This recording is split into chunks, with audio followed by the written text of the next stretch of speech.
And welcome everybody to episode 6 of Down Underworld Denizens. It's your favorite Blood Bowl podcast and your favorite Blood Bowl commentators. It's Babs, Millsy, and me, Wilts.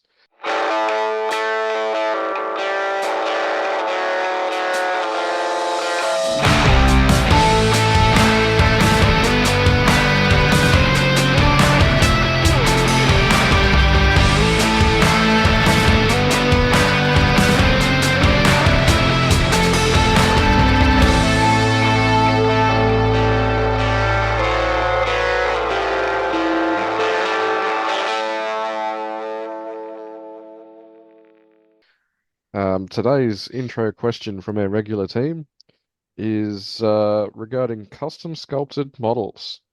Southern Shrike Bowl does it with their star players. Sandgroper Cup has done it as well. Millsy's Beach Party Rumble's going to be keeping that tradition alive moving into the future. And Big V's coming up as well. So today's question is, if you could have any miniature sculptor that you wanted, what would you have done and why? I might tackle this one first. Yeah, for sure. I've actually got three answers here. My first answer is I'd like to have one of me, but that's a little bit tongue in cheek. But it actually got me thinking. With the rise of you know AI programs and so on at the moment, and the proliferation of 3D printing, I'm surprised that there's no a website that can maybe scan a picture of your face and actually 3D sculpt your face onto a model. I thought that might be an avenue for someone down the track. But my real answer, I'd love to have custom star players. I'd love to have a million more slan miniatures. But one thing I've never seen done is I'd like to have Nuffle. I don't know what Nuffle looks like, whether Nuffle is a he or a she or an it, but yeah, I'd like to have an official Nuffle miniature. That's an interesting take. Well, I don't think I've got the legs to be a Slan like Paul does, so it'd have to be something a bit different. At this stage, based on my favorite teams that I've played, it'd be either an Orc or a Chaos Warrior of some kind. So probably an old school Chaos Warrior with a good bit of armor hanging around, and you got to have big curly horns on his helmet for sure. Yeah, nice. I think what I'd like to see is I'd like to see some of those LRB5 and LRB6 or CRP star players, put into a model that's commonly accepted. I've been a little leaping about on my political bent about trying to see some of those stars back. So it's been delightful to see. I've been really excited to see Rashnak Backstabber make a comeback because he is one of the stars from LRB5. And it's a little bit harkening onto a later segment we're going to talk about tonight in this podcast. But we're really super keen to see an official Icepelt Hammerblow miniature. I think that'd be really cool. I'd love to see something like that. Or if not, one of the other stars from that era, like Ithaca Benoan, which is a skeleton thrower, or Satek, which is like a tomb guardian kind of star blitzer. So, so it's one of those kind of stars that, was, not that uncommon to see as a star player back in LRB5 and LRB6 days, but never really had a model that you could use. So, yeah, I'd love to see one of those old stars. And, I do really like the fact that Australia has a bit of a heritage of making custom miniatures. I think Eucalyptus Bowl is one we didn't mention with all their Aussie animals. Millsy, I think you've got a fair few of those Eucalyptus Bowl Aussie animals, and I've been almost religious Yeah, in collecting every single one. yeah, I've got enough to make a full team with wombats and platypuses and emus and bilbies, and then I think I've got the dingo from Southern Shrike Bowl. Yeah, I've been collecting for quite a while now, and yeah, and I love the fact that like you said, that's kind of an Aussie thing to do at our tournaments. Wonder if the same at international tournaments. And I'm planning to keep that heritage alive. I did it with the Great Barrier Reef too, and I plan to do it with Tournament of Champions as well. So, yeah, I'm not going to be the only tournament. And obviously, we gave it a pretty good hard plug last episode, but the Southern Shrike guys have got their back collection available, back catalogue. You can pick those up via the Southern Strike organisers, Casper and Adam, and you can see what you can grab from there on our Down Underworld Denizens Facebook group. And we're actually currently waiting on our order of the current Southern Strike Bowl star and a mirror kind of alternate version, which is, I think it's a cow centaur, right? Because it's female, so it can't be a bull. And speaking of female Blood Bowl players, we're going to talk about the other kind. That is ladies who play this magnificent tabletop board game of ours and what it's like playing that game in a male-dominated tabletop environment. We've deliberately grabbed some of the participants in the Big Ipswichki and one of the organisers of the Big Ipswichki to chat a little bit about what it's like being of the female persuasion in Blood Bowl. We've got 4 ladies here. Why don't you just go around and introduce yourselves? Hello, my name is Miranda. Hi, I'm Sarah. Hi, I'm Nyala. Hi, I'm TJ. And first question is, what do you love about Blood Bowl? Why don't we start with TJ? What do you enjoy about Blood Bowl? Hi, I enjoy the art side and the community. I enjoy the fact that I get to explore a game with a very interesting structure and logic to it in a safe space with a fun community. I like to do things that are unexpected, that surprise my opponents, and orcs doing dodges and blitzes in the middle of a pack is pretty funny. I guess what I like about Blood Bowl is I'm a big fan of a lot of tabletop games, and I like rolling dice, and I like crumping, and I like the fact that you have a relatively small turnaround between time for games so that it's a bit more accessible. Okay, and not by design, but women are a minority in the wargaming community. So why do you girls think there's not as many people playing Blood Bowl? Or not as many women, playing Blood Bowl? I believe that this stems from society, the socialisation of the binary gender throughout history, originally starting with cave people insofar as the hunter-gatherer mentality versus the more of the fight mentality, and men being taught to fight, women being taught to nurture. Tabletop actually originates through war and the mapping out of war strategy-wise. It's where it all came from. And so when we're considering that history, women have not often been favoured or socialised as people of strategy, even though we are. But it just stems from the overarching patriarchal nature of strategy and logic throughout history, especially pertaining to tabletop with war, yeah. And all 4 of you have partners who play either war games or Blood Bowl, although Miranda, not your partner, didn't play any tournament. He does play, plays in the league, but yeah. Didn't play in the tournament. I love the fact he was your cheerleader. That's fantastic. So, tell us a little bit. Why do you think it is that, when I go to a PopCon, like a popular culture convention, the gender's pretty evenly split. They love lots of ladies love cosplay, lots of ladies love Dungeons and Dragons, and just that kind of popular culture. But not many of them translate to Blood Bowl. Why do we think that is? Sarah, what's your take? I feel like maybe those genres are a little more popular in general now. Things have. It's hard to say because this is a more specialised sort of area, whereas some of these other pop culture things have been widespread and. I can add to that. I think that when I was a kid, and I think we've talked about this being around about the same age, when I was a kid, this is the most super nerdy thing to do is tabletop.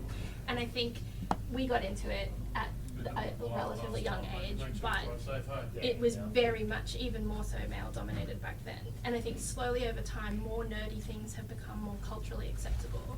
Just generally, pop culture stuff has become more nerdy than it used to be, and it's not as quote embarrassing to be a nerd as it used to be. Thanks to the Big Bang Theory, I just want to add that. But It's okay. I do think that probably has, this side of things is like the very niche end side of it. It's coming around, but it's still on its way. On my side of things, we have quite a large community that don't play for women. A lot of the women they do the artsy side of things. So they're the painters, they're the creators, rather than the players. So a Thursday night here at Epic, we have a lot of ladies and kids that come in just for the paint and the art side of things, rather than the play side of things. And then they quite often progress to the play side eventually. Alrighty, and getting onto it. So basically tournaments, like we're saying, they're kind of male dominated. Has it been an issue for any of you ladies coming into it, being as a female? Has that been an issue for you coming into the community and playing? Or I know Sarah's looking at me with a bit of a smile on her face. I know she has a story to tell about her first tournament, which wasn't a Blood Bowl, I don't believe. But let us know about that one, Sarah. So it wasn't negative per se. It was just interesting because, and it's not something that everyone would think of, but being the only female playing in this particular tournament, and there were male and female toilets in the facility that we were using, and they made a point of saying, look, we have a lady playing with us today, so, make sure you go the right toilet. Which meant there was no lineup for me, and it was great. It wasn't negative, it was just interesting, because I'm sure that's never been announced before.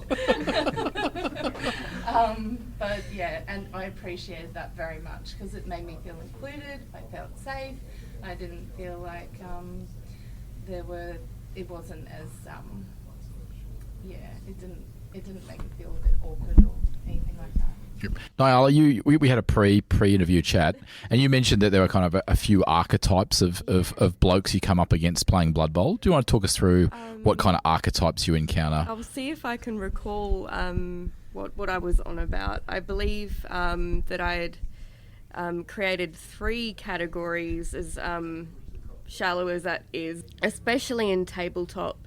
You notice that you can be received in one of a few ways. You can be received with probably an excess of graciousness and hospitality, insofar as someone will pull out all of the stops to be very polite and please and thank you and treat you very gently. Growing up with 2 brothers, that was something I wasn't so used to, because we would roughhouse all the same. So I find that quite amusing and endearing in a way. Then there are people men who will receive you as just any other player across the board. You won't really consider your gender very much at that time with those people.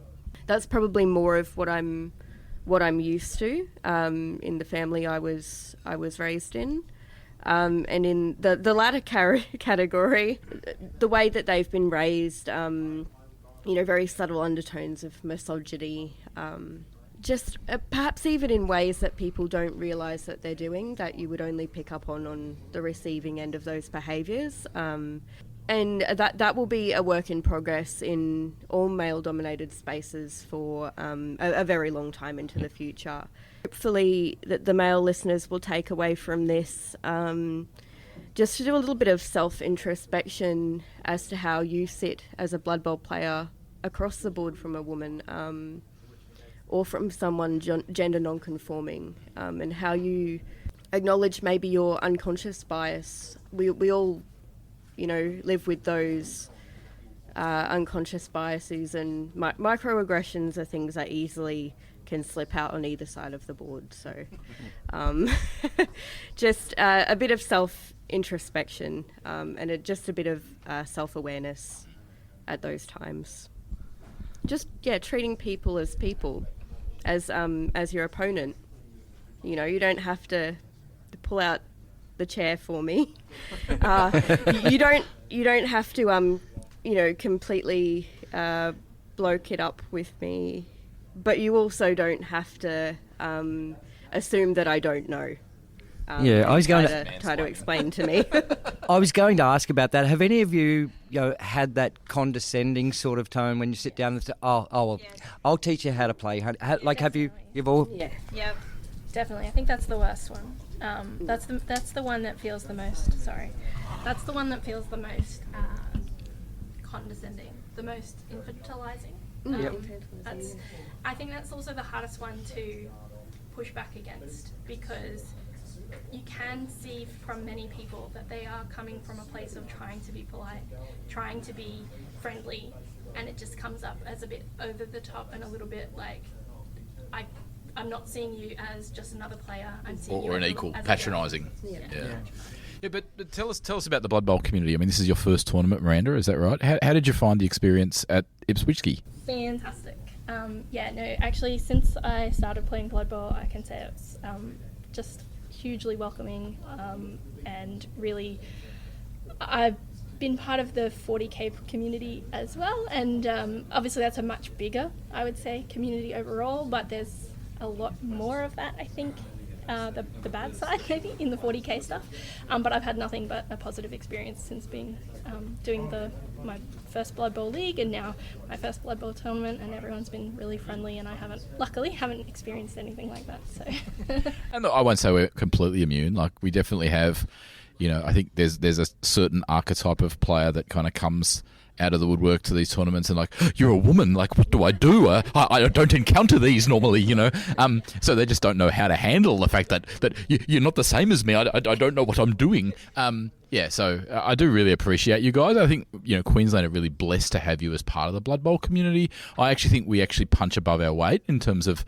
ratio of women to men, but it's nowhere near what we want. Like, okay, we're above 10%, which is kind of a start point, really. I'd love to see more women. Is there any advice you'd give anybody who's thinking about joining the Blood Bowl community, or what would you say to somebody who's thinking about it? So I've actually started a Facebook group called Blood Bowl Wags, and we're hoping that with encouragement and embracing the partners of our players that are already the player base, that perhaps it can grow from there, even if it's just spreading the word to other friends that they know. It might pique their interest and be something that they're interested in joining, and having that support network in place. Just encouraging to come to the dinners that are involved in the events and things like that, getting to know other players, feeling involved in the community, and then taking that next step if they're interested, learning how to play, and then even a game at home with their partner. There's a first step, just learning and being involved. Can I get you to reach out to my partner? She thinks this is the nerdiest thing ever. She's not Mrs. Babs and Mrs. Millsy. Definitely, you need to come. True story. I may have misplayed this because, like, my wife looked at the Grebo Imperial Touchhounds recently, and I was painting them up, and I play them as halflings, right? And so she goes, "Oh, that's a really cool team. I could get into that team. Do they play well? Are they a good team?" No, they're rubbish. I think I said the wrong answer. And then instantly any interest just ceased. So as one of the wags, and my husband and I have been together for, almost 2 decades, and he's been a gamer since before my time. We use the tournament scene as our couples getaways and as family getaways, and I think that helps too. And I got in by going, I like to paint. Like, that would be pretty. Like, I like that. That looks pretty. And we start off as doing the artsy and the modelling side of things and the painting side of things. Encourage your wives in that side, because they eventually will play. So, and that's how I play occasionally now. But for the tournament scenes and the leagues, use them as holidays for your family. And can I just say on that, I've mentioned multiple times how well painted your husband's teams are. I've actually I've actually only found out yesterday that he may not have painted them. Is this correct? That may be correct for a large majority of his teams. Mine is the opposite. I'd like to acknowledge how lovely it was to hear you speak about how something being pretty can be relevant in this context. I often think that as a society, as far as we've devalued femininity, we've devalued the artist and the role of the artist as a storyteller, and as someone to refer to throughout history. I think there is a great importance that we often overlook when we're considering, things like strategy, things like logic, on the massive dopamine hit that it can be just to behold something that was beautifully crafted, and something that was artfully put together. And I think as women, thankfully, for those of us that wish to engage in these things, to engage with things at the level of them being beautiful, I think it's often misunderstood that there isn't a depth to it, but there is. Yeah, just to create beautiful things and to exist beautifully in the world, it's a joyful thing, a very misunderstood and belittled element of life and of Blood Bowl. There are some very beautifully painted teams, just not by me. Maybe someday. Maybe someday. And those artistic blood splatters. No, yeah. just actually, that's a pretty good segue, because Nyala has actually crafted a poem, and we're going to read it in Down Underworld Denizens episode 6. So just finally, if you're not a Blood Bowl wag, like you are a lady, but you don't have a husband or boyfriend or partner, you can still join this group, right? It's just that tends to be the status quo. Absolutely. Yep. And come along, and if you're interested, you might even find a boyfriend at these events. If you're interested. And there is quite a large number, and they're nice. Most of them are really, really lovely gentlemen. Yeah, I would agree with that. Yeah. Thanks for being on.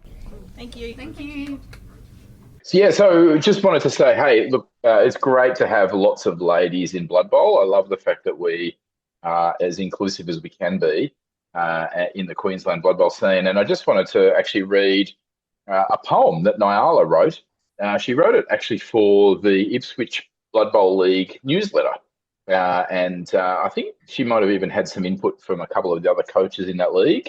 But I just want to share it with you as listeners, because it just shows that kind of creative element they were talking about in the interview. So I'm going to try and do this justice. And this is a poem about Blood Bowl. They set the pitch, they placed the ball, all fans gathered around. Without a flinch, no fear at all, shenanigans abound. The brawny crew stood on the line, the agile darting past. A monster slew, Nuffle divine, a touchdown met at last. Weary coaches met their matches, miniatures field ablaze, winning boasters, losers hapless, fantasy football game. And here at Down Underworld Denizens, we've got an exclusive. We're chatting to Lee Hobbins. How are you going today, Lee? Yes, good, thank you, Millsy. How are you? Yeah, not too bad, mate. Now, listen, we've got you on here because you're actually running a really an important event. I think every event or tournament we go to is important, but yours has a bit more of a cause behind it. Would you care to explain that? Yes, by all means. I'm running a Blood Bowl for charity sevens tournament at the beginning of November the 3rd to be exact. And this will be the second year I will be running the event. The charity is the PA Princess Alexandra Research Foundation, and that's primarily cancer research and cancer care. Yeah, no, it's a really important cause. I know several years ago now, I lost my father to cancer, and it's never a good thing. So whenever something like this comes up, I'm regularly donating money to cancer research, but it's a bit closer to home for you. Is that correct? Unfortunately, it is. I myself, unfortunately, have cancer, metastatic renal cell carcinoma, I think is the technical words for it. I've been fighting cancer since the age of 40. I was first diagnosed at the age of 40. I've had quite a few big surgeries, and yeah, I've only got like half a kidney. Recently, I just had half of my thyroid removed. But in saying that, this year I turned 50, and I also had my 20th year wedding anniversary. And I think that really just speaks for the care and management I receive, medical wise, from the hospital. And just as a way of not letting cancer beat me, and part of my coping strategies, I guess, for dealing with this is to do something positive with something which I love, which is Blood Bowl. Yeah, fantastic. So is Blood Bowl one of those things like, for many of us, it's a release, or it's a welcome change to our daily lives. Is Blood Bowl something that helps you through this period of time? My Blood Bowl story, I guess my first experience of Blood Bowl would have been when I was probably about 14 or 15. I remember one of my schoolmates had, I think, the first edition of Blood Bowl, if it was the one with the little cardboard standees. Yep, that's first. That's definitely first edition, yeah. So I think we played that maybe once or twice, but we probably never played it properly, to be fair. And we were into like Dungeons and Dragons and fantasy sort of stuff as kids. And then I guess kind of went to college then and dropped out of that sort of gaming side of things and was more into computer games. And of course, coming from England, going down the pub. So really my reintroduction to Blood Bowl was actually when I became ill. I found Blood Bowl 2 on the Xbox and then discovered that it used kind of realistic dice mechanics. And that's what kind of got me hooked to start with on the video game. And then basically my cancer had stayed away for 5 years and came back. And 2020, which was the release of the second edition, what do they call it now? Yeah, Blood Bowl 2020 or second season edition. Second season, yeah. Yeah, second season, that's it. So I thought, well, why not indulge myself and just, building the models, painting, and just immerse myself in the lore. And it was very distracting and very rewarding for me to take that focus away from my illness. And then I guess the next big thing was to actually find other people to play the game with, which, is a bit of a challenge when you're middle-aged to go out and meet new people, I guess. But I found the North Brisbane Blood Bowl League, and that was right at the beginning of COVID, so there was a bit of a hiatus until the league started. And once it started, I got myself involved in the league. I actually played Snotlings for my first season as a challenge, but never mind. Nothing wrong with that. I think Wilts would say that was a really good choice. Yeah, and then from that, meeting the guys in the Sunny Coast Slam, and then being introduced to the broader community of you guys from up north and the guys down in Ipswich. And yeah, just my participation in the community has grown from there, really. Yeah, and look, obviously we want to really say, hey, we want to really bring your Charity Sevens event into the spotlight. My understanding is that part of the reason why you've chosen the organisation to promote Be Supporting is because you've been involved. You've had some of your cancer treatment in the hospital affiliated with the Researcher Foundation. Is that right? Or what's your connection? Yeah, exactly that. I've been going through cancer treatments on and off over the last 5 years. I have to have CT scans regularly. Pretty much every 3 months I have a CT scan, and then depending on what the results of the CT scan will depend upon what treatments are offered, be it some sort of medicine or radiation therapy or surgery, depending on what it is and where it is. It's basically, I'm living life 3 months at a time, really, so it's hard. There is a lot of anxiety goes around with it, but life is what we make of it. And I just wanted to, just help, just do something to say, I'm going to make the best of something bad. And in doing so, help support the charity and help support others who are either in the same situation as me or have known somebody in the same situation, like Millsy was explaining. Hmm. And I think that's been like the real big impact with organising the Blood Bowl for Charity event, is the amount of people who have empathised and sympathised with the cause, who have not only, who have either been directly affected themselves or have known somebody close to them affected by cancer. So it's really, I think it's really touched a lot of people, and I think it's a good cause to support, and I'm very proud of it, to be fair. Yeah, and I want to drill into the amazing work you've done there. But just before we do, I just really want to emphasise what you're saying, that Blood Bowl actually can be a support mechanism, and you've identified that it can be a distraction from what you have to deal with in terms of either just playing a game online or painting the models or assembling the models. But also, do you want to talk a little bit about how, the support from the Blood Bowl community? I know in Queensland we've got a pretty good community, really, that will rally around everyone. Has that been a support as well? Absolutely. I mean, before I started promoting the Blood Bowl for Charity events, I would not have spoken openly about my illness to anyone, really. And I guess just through wanting to promote the events, I've had to talk to people about what I'm going through and communicate with people. And, from something which I was extremely worried about, just organising, the amount of support from everybody has just been phenomenal. The community response this year has been absolutely amazing. It has. I had 22 tickets, and I believe they sold out within 4 days of opening up those tickets to people. And it's all non-for-profit, and all the money's raised just goes straight to the charity they do. And the support of, I guess, the industry, which revolves around Blood Bowl, the game shops and friendly local gaming stores, have been absolutely amazing. That people are willing to dedicate their time, hard work, and money to your cause, to our cause, is just absolutely amazing. The sponsors we've had this year, if it's all right, if I may. Yeah, go for it. The sponsors have just been absolutely amazing.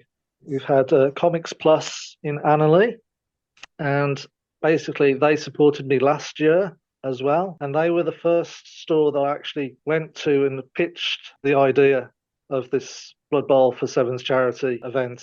And the store owner, Charles, just an absolutely amazing bloke.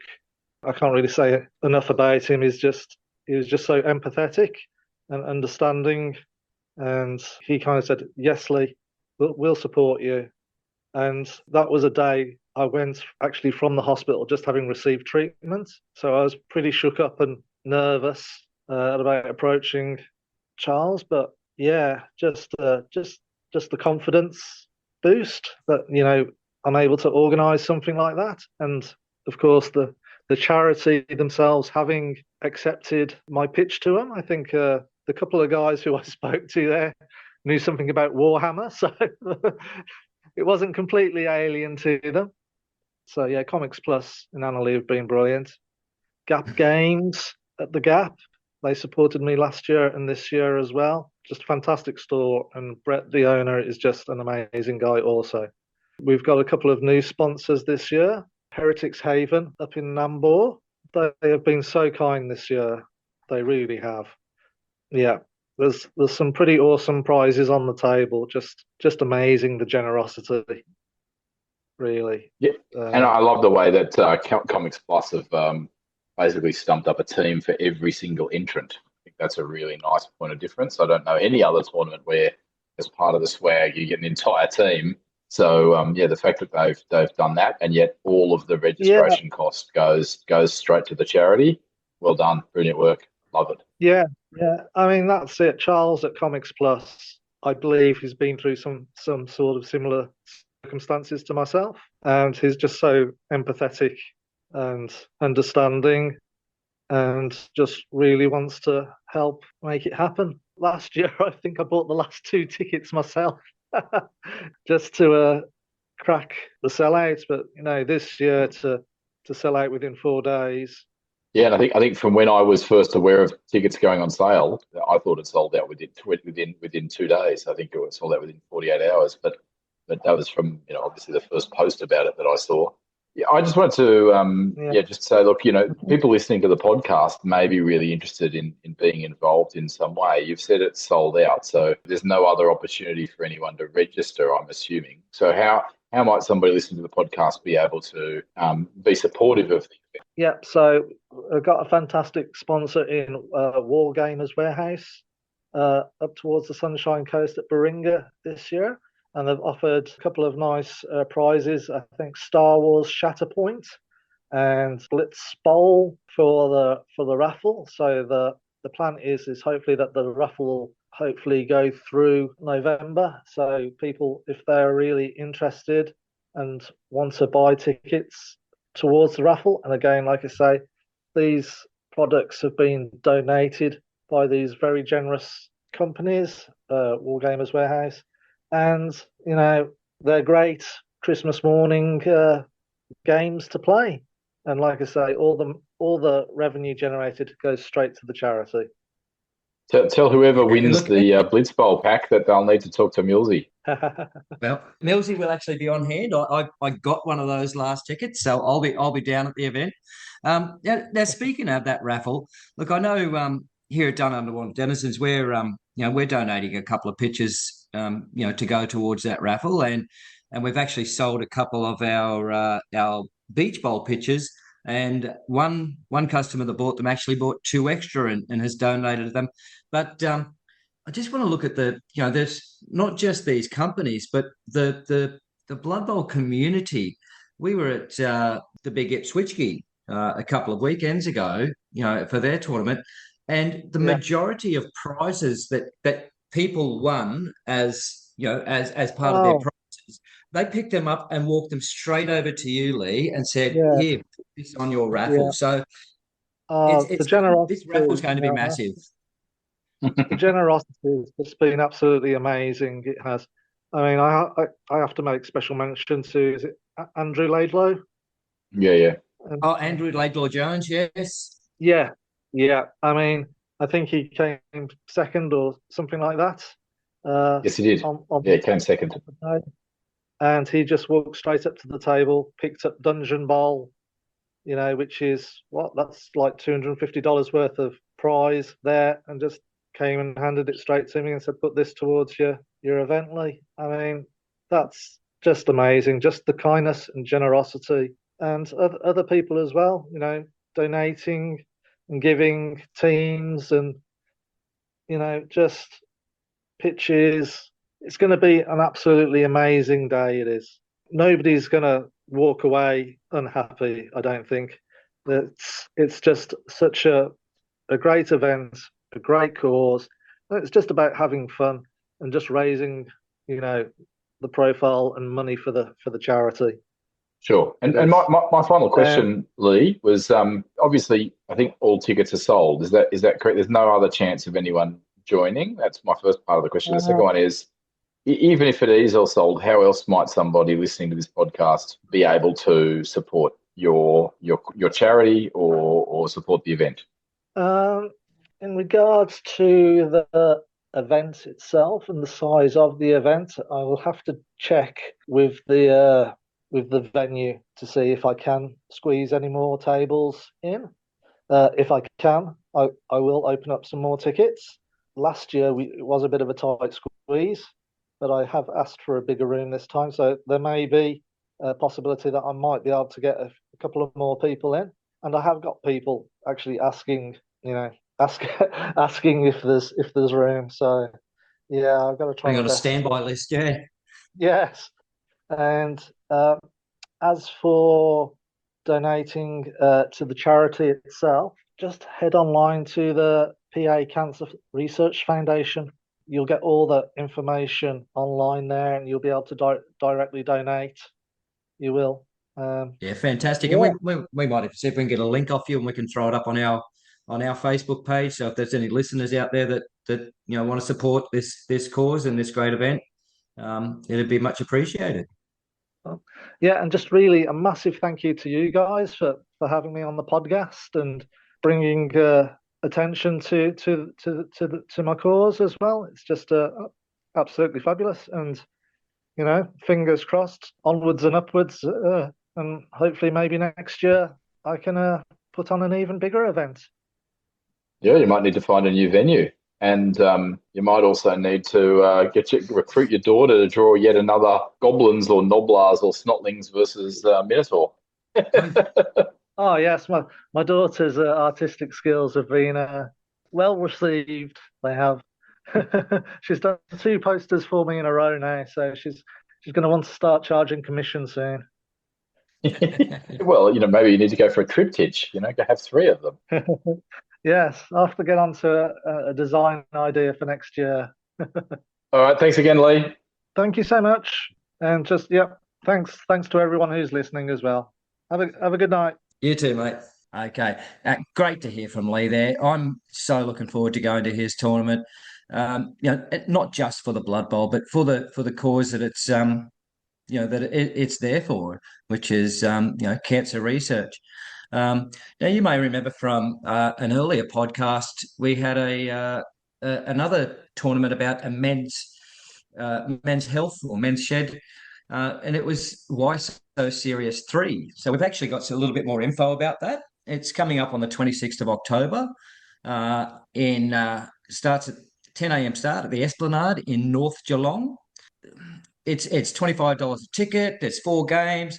We've got a great big spiel here about it, and they are all crazy sevens rules.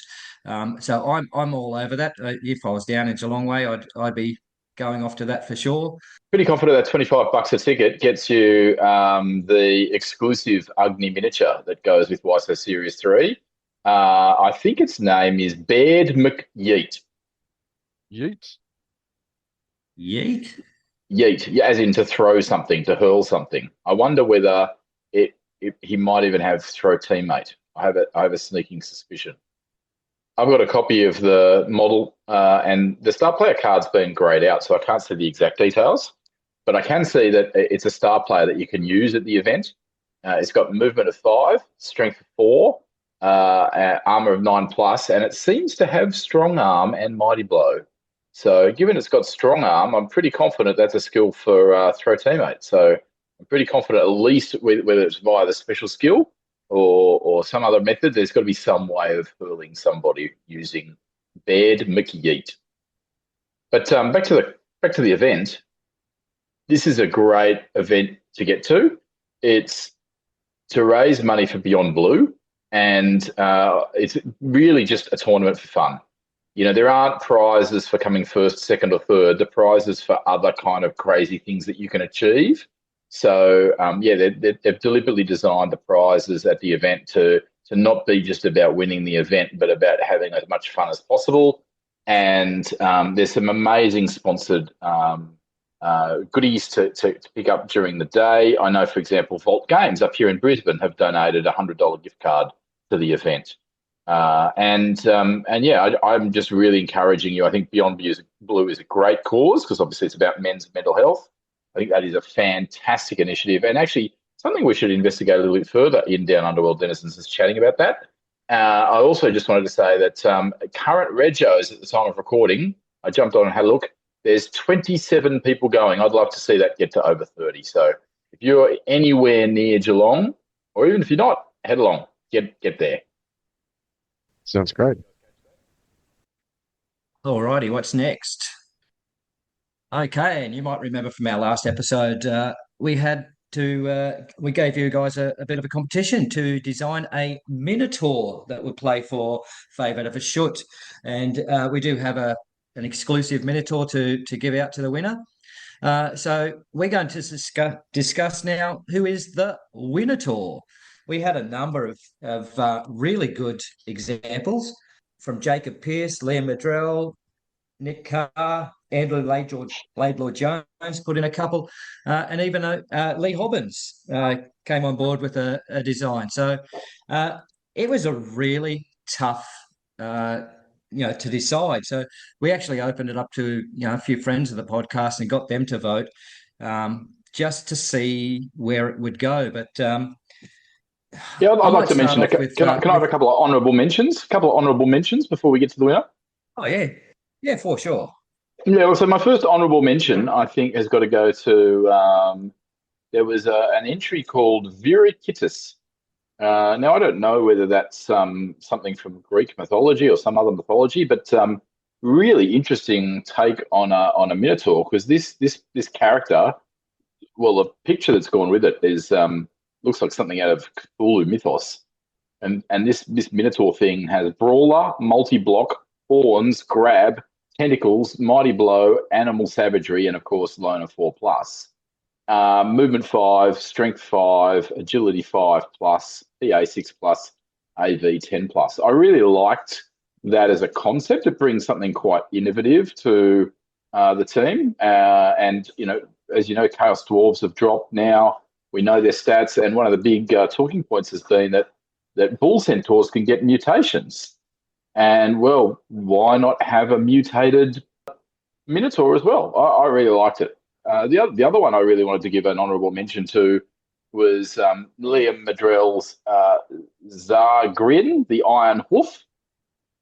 I really liked that concept of a minotaur, because this minotaur has movement 7 and dodge as well as sprint. So this is a minotaur that can keep up with the bulls, and I really liked the concept of a big guy with dodge. That's not something I think we've got anywhere. I don't think we've got any big guys with dodge. So I was really quite intrigued by that concept. I also thought Zargrin's special rule called Hashut's Fury, I thought was quite nice. So there you go. There's a couple of honourable mentions. But who's the winner? The winner, drum roll, it came down to 4 votes in the end, is Dr. Nicholas Carr. And his was called the Bull of Heaven. So movement 5, strength 5, agility 4+, no passing, 10+ armor. Comes with unchanneled fury, frenzy, horns, loner 4+, mighty blow +1, thick skull, iron hard skin. And the special rule is Hashut's protection. So if the Bull of Heaven is injured by a block or a foul action, the targeting player, i.e. the player that caused that injury, must make an injury roll. Hashut protects his pet with lightning. I loved that. And all for a pricely sum of 250k. I do think that Hashut's protection special rule probably needs to be once per game, but but yeah, I like it. I like it. I do like the idea. And yeah, I think, I particularly like the designer's notes by Dr. Nick Carr, where he actually speaks about how the Bull of Heaven was actually in Sumerian and Akkadian mythology, and that as a result of being slain by Gilgamesh, the Bull of Heaven, there was revenge or retribution exacted on Enkidu. Yeah, so it kind of fits the mythology around that. So yeah, I really liked it. I thought it was quite a cool little Yeah, so congratulations to Dr. Nick. I might get in touch with him. Actually, I think I might even be seeing him at Lee Hobbins' Charity 7, so I might hand deliver the winning miniature to him. We want to talk about the next competition, and this competition is one that's a little close to me in terms of it. It's actually some of the lore of this character stems from the end of the Blood Bowl Rules Committee time period. What actually happened was that at the end of LRB 6, there were some pretty intense lawyers for Games Workshop, and they made a decision that they did not want to produce another freely available Blood Bowl rulebook for LRB 6. So there was a lot of toing and froing about that. And while that was going on, there was a bit of a misunderstanding between Tom Anders and Jervis Johnson, to the point where Tom thought he had permission to release the rules to the community, and Jervis hadn't apparently said that. There was a bit of falling out there, and then the lawyers got involved, and it was a big, big fallout between Tom and Games Workshop. And it was not pretty. And anyway, as part of that whole fallout, the compendium the Compendium Rules Pack, CRP version or LRB6 of the rules came out without any pictures at all. And some of the things that we really would have liked to have referenced, like what's now Chaos Renegades and Underworld Denizens as two teams, and Slan, were not referenced at all. We wanted them at least referenced as playtesting teams. So as a result of all that, somebody in the Blood Bowl community, we don't know who, remains anonymous to this day, produced a lovely, glossy, bound version of what LRB6 should have looked like. It looked as professionally produced as what came from Games Workshop. So there was a full version of LRB6 with all the pictures, all the artwork. It was very under the radar, and you could not buy a copy of it. It was not available for sale. The way it worked was on a pay-it-forward model where people who had been involved in the development of the LRB got a copy for free. And they had a letter that went with that copy that came in the post to say, hey, if you want to pay it forward, pay some money to this email address, which was literally icepelthammerblow@gmail.com. Send some money to that, and we'll make sure somebody else in the community gets a copy. And so that went for a few iterations. So a few people got an Icepelt edition of the rule book as it should have been released by Games Workshop before the lawyers got involved. And of course, we know that that was the very end of Games Workshop supporting Blood Bowl. Games Workshop supporting Blood Bowl from 2010 until Blood Bowl 2016 dropped. There was this period of where there was no support for Blood Bowl at all. It was a dark time actually in Blood Bowl history. So Icepelt has come to not just mean the star player of LRB5 and LRB6. It's come to mean this mysterious person in the community who adopted that persona who produced this rulebook.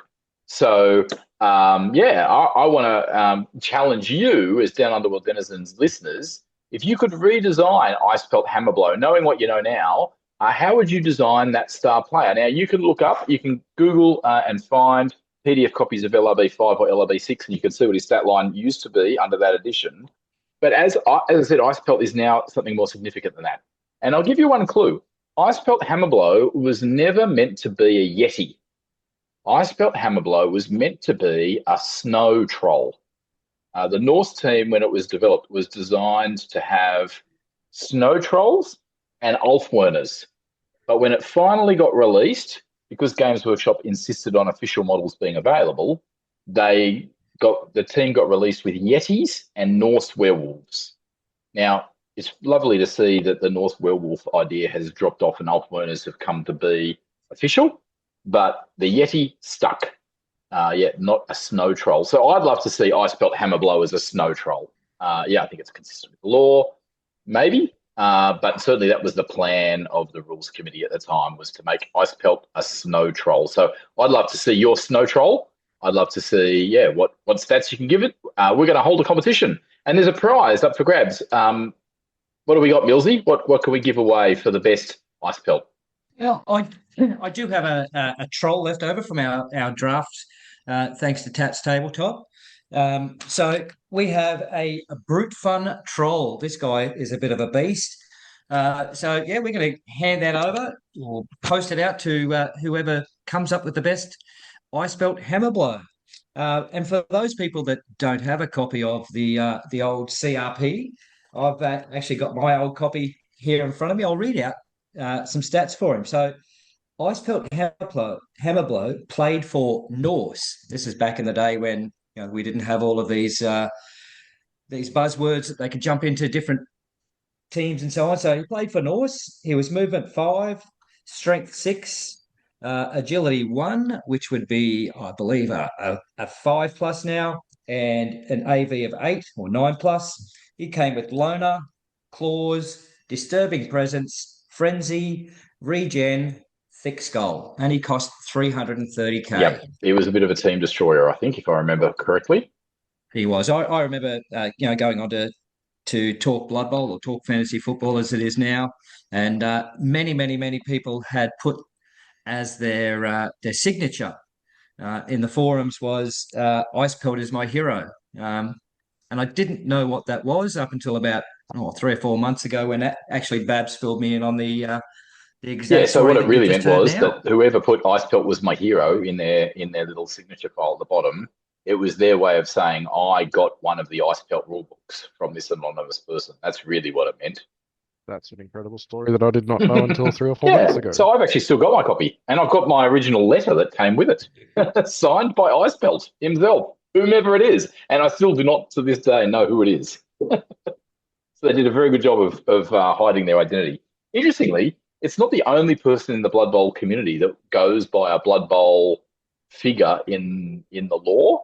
The other person is Tom Anders himself, but he doesn't go by Icepelt. He goes by Galak Stormscraper, who back in the lore, he and his brother, he and his brother Gurk, I think from memory, one was a referee and one was a giant that played. I think they go right back to first edition. So here's me did my homework because it's listed as a Dead Set Legends segment, so I made my own Icepelt Nice. Hammerblow. Just while we're in Dead Set Legends, I just wanted to raise another piece of information we have discovered about Dieter Hammerlash. Now, this is the Hammerlash, and it's actually a did you know factoid from a really ancient White Dwarf 118. And this NAF fact talks about Dieter and says, interestingly, Dieter Hammerlash of the Mongrel Horde is one of the few players to have cast a spell without anyone noticing. Playing against the Albion Wanderers in 2475, he successfully cast a Frightmonger spell, which would have given him the appearance of an enormous vile monster and generally caused his opponents to go weak at the knees. Had he not, of course, already been an enormous vile monster, eliciting that very same response. So there you go, Dieter Hammerlash, a magic user. I didn't see that one coming. Well, clearly neither the referees, otherwise he might have got evicted from the But stadium. speaking of magic user playings, let's talk Chaos Dwarves. Right now, Chaos Dwarves slowly turn to stone, right? And the reason they do is because they don't shy away from using magic like their regular dwarf cousins do. They embrace magic, but the downside to that is, for some reason, the dwarf, genetic makeup or susceptibility to magic means they slowly turn to stone. So the new Chaos Dwarf team has shifted the team makeup from the old teams of Legend, and the Chaos Dwarf blockers no longer come with tackle. Instead, they come with something thematic with this magic idea. They come with iron hard skin, but the iron hard skin has had a significant power up, where now iron hard skin means that it's an unmodifiable armor by any means. Now, I actually haven't yet received my spike, but it's pretty clear that this rule means that no modifications to the armor roll can be made against a player. And by a strict comparison of wording with the wording for fouling, that seems to imply that you can't even get any bonuses for sticking the boot in to a down Chaos Dwarf blocker. So, unfortunately, I've already heard at least one Goblin coach complaining that their chainsaws won't work on Chaos Dwarf blockers. But I guess that same Goblin coach might be a little bit delighted that they don't have tackle. So maybe it's a bit of give and take. So what do you think, guys? Millsy, do you think Chaos Dwarves have gotten better or worse overall? We're not going to go blow by blow over all the changes to the team roster, but there are two new positions. I've just talked about the Chaos Dwarf blockers. What do you think? Do you think Chaos Dwarves are better now that they've got this iron hard skin? They've got this special fire breathing trait. They've got some stabbers on their roster. Do you think that makes them better, or do you think maybe the loss of tackle is not quite compensated for? What do you think, guys? It definitely gives them a lot more character and a bit more individuality because they're not just copy pasting dwarves and just putting chaos on the front of their name, and away you go from there. So having a bit more variety, having a bit more flavor, definitely makes them more unique and fun to have in the ecosystem. The biggest change, in my opinion, is upgrading the Minotaur to have unchanneled fury. Some people don't like it because obviously animal savagery always works as long as you've got someone standing next to him that you're happy to get knocked down. But Unchanneled Fury being my favorite one, you'd never lose your tackle zone. So, yay, it's the Minotaur all over again. It's the winter tour all over again.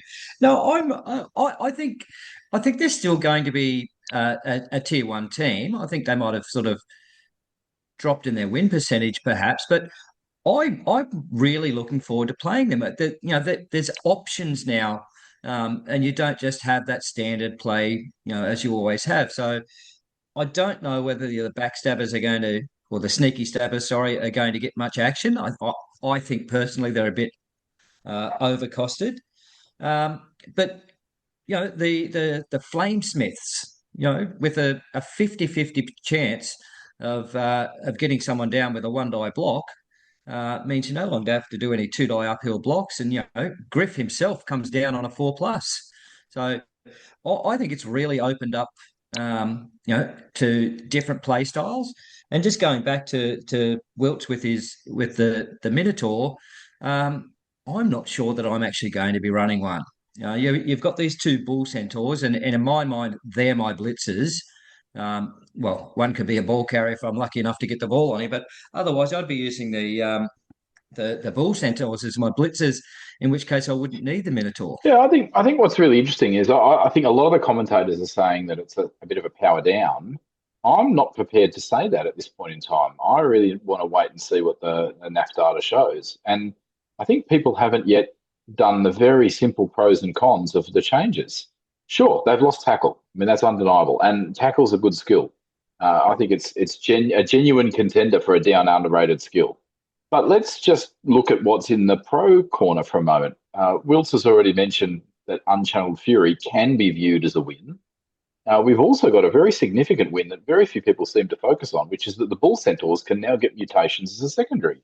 Now, I mean, I don't know about you, but I can see some amazing mutations that would be brilliant on Bull Centaurs.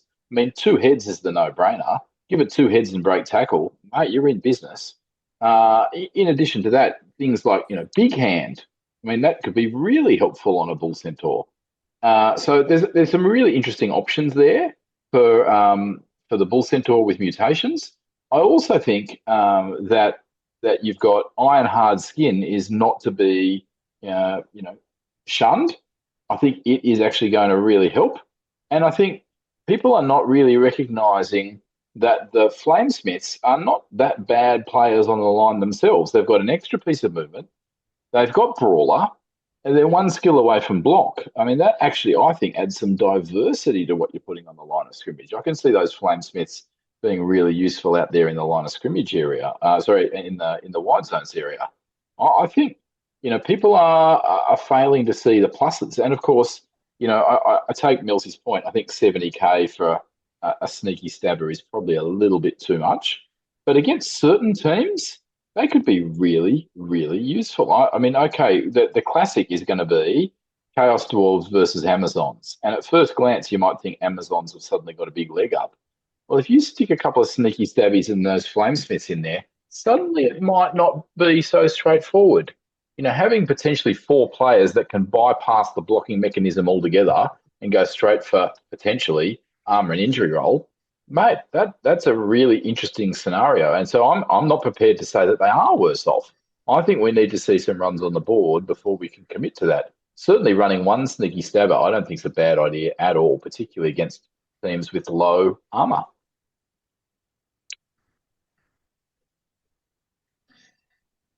Yeah, look, and I'm also looking at some old school stuff, and in the lore there was the Hobgoblin team, so I'm definitely taking 2 sneaky stabbers on my all Hobgoblin team. I might not just have all Hobgoblins though. There might be a potential megastar in there in Hathark the Unstoppable as a star player. I know I've also always said that the only good star's a dead star, but Hathark seems pretty unstoppable. Yeah, I me. was really worried that they were going to go a different direction with Hathark, but I agree with you. My personal take is I think he may be a megastar. I really do. I mean, he's priced as one, and when you look at what he brings, I mean, people are saying, well, he doesn't really bring that much diversity to a Chaos Dwarf team, but he's still a beast in his own right. Nobody's going to deny that. He's still going to be amazing. But also then think for a moment about what he brings to something like a Black Hawk team. Suddenly it's a different ball game. Yeah, well, the opportunity to play for any Badlands Brawl team, so Black Orcs or Goblins, I think a Thark's going to run amok. I think he's going to be I think he's going to be on that megastar list pretty soon. And I know that he's got loner, right? So trying to pick up the ball with him is going to be a little riskier than even a regular bull centaur because you only get that 1/4+ shot. But if he does get the ball, he's got defensive. Like you can't go bringing guarders in to try and get him down, and he's strength 6. Like good luck trying to take that guy down. He is really unstoppable. He's got block and juggernaut. Like no other star player has that combo.